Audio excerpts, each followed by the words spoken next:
సీతారామ ఎత్తిపోతల పథకం ద్వారా జిల్లాలో 138,790 ఎకరాల్లో కొత్త ఆయకట్టుని సాగునీటి వసత కల్పన చేస్తున్నాం.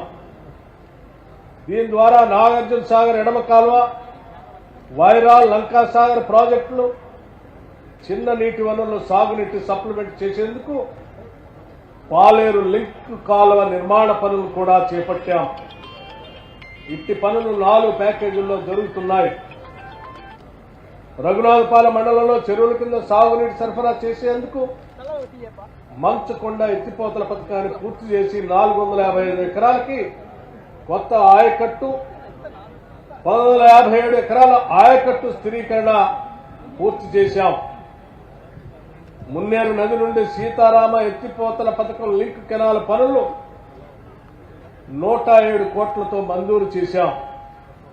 మున్నేరు నది ఇరువైపులా 525 కోట్లతో రిటైనింగ్ వాల్ నిర్మాణ పనులు శరవేగంగా జరుగుతూ ఉన్నాయి.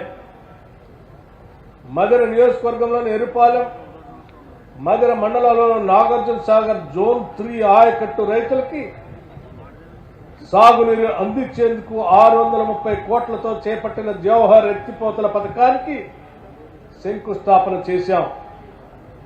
ఈ పనులు పూర్తి చేసి 33,000 ఎకరాల ఆయకట్టుని స్థిరీకరిస్తాం.